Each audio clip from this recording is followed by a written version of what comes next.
যে বাংলাদেশের বুদ্ধিজীবীরা যে ৭১ মুক্তিযুদ্ধ এটা আজ করতে পারেনি, এইবারও বুদ্ধিজীবীরা ফেল মারছে।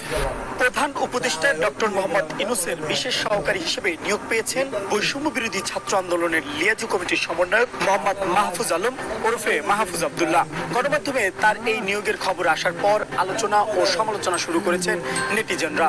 ছাত্র আন্দোলনের নেতৃত্বে সামনের সারিতে এই যুবককে না দেখা যাওয়ায় উঠেছে প্রশ্ন, কে এই যুবক, কি তার পরিচয়? এই নিয়ে সামাজিক যোগাযোগ মাধ্যমে চলছে নানান রকমের কথাবার্তা। গুগল সার্চে তার পরিচয় খুঁজছেন অনেকে। ওখানে বলছি লাইফ স্টাইল যদি চেঞ্জ না করেন একেবারে নিচের জায়গাতে, তাহলেও তো আপনি বেশি দাঁড়াইতে পারবেন। আপনার লাইফ স্টাইলের ভিতরেও বেসিজম আছে, ফলত আপনারা উপরি কাঠামো থেকে বেসিজম দূর করবেন, সংবিধান সভা বানাবেন, অনেক কিছু করবেন, কিন্তু জনগণ ব্যক্তিটা কোথায় আছে?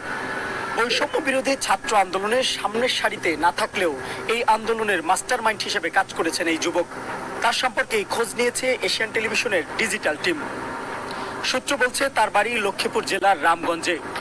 ঢাকা বিশ্ববিদ্যালয়ে আইন বিভাগের 2015-16 সেশনের শিক্ষার্থী।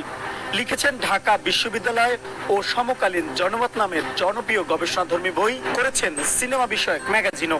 এর থেকেও বড় ধামাকা হচ্ছে গত 2 আগস্ট গণমাধ্যমে উঠে আসে গোয়েন্দা নজরে তরুণ নামে প্রতিবেদন।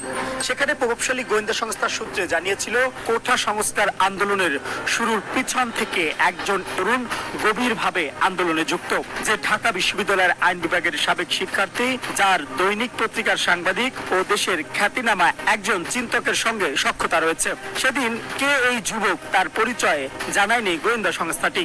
আরো অনেক জায়গাতে 3-4টা জায়গাতে পরিস্থিতি কোনোটার সাথে কোনো মিল নেই। যে ওই সভা সাহেব একটা কথা বলে গেছে যে বাংলাদেশের বুদ্ধিজীবীরা যে ৭১ মুক্তিযুদ্ধ এটা আজ করতে পারেনি, এইবারও বুদ্ধিজীবীরা ফেল মারছে। সময়ের সন্তান বলতে একটা আইডিয়া আছে। আমাদের জন্য গুরুত্বপূর্ণ যে আমরা সময়ের ভিতরে কিভাবে সক্রিয় হব। Bangla blockade, complete shutdown, must for justice, remembering the heroes, march to Dhaka নামে আন্দোলনের কর্মসূচির নামকরণ কে ধারণা দিত? কোথা থেকে আসতো এই যুগান্তকারী সিদ্ধান্ত? এই প্রশ্ন হয়তো আপনার মাথায়ও ঘুরপাক খেত।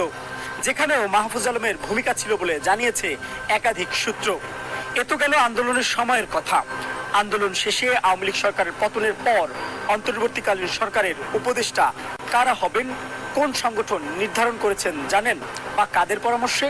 তার উত্তর একই, বৈষম্য বিরোধী ছাত্র আন্দোলনের লিয়াজু কমিটির সমন্বয়ক মাহফুজ আলমের নেতৃত্বে 6 সদস্যের কমিটি থেকে, যে কমিটি এতদিন ধরে অন্তর্বর্তীকালীন সরকারকে বিভিন্ন পরামর্শ এবং সরকার, অংশীজন ও ছাত্র জনতার সঙ্গে সমন্বয় করে আসছে।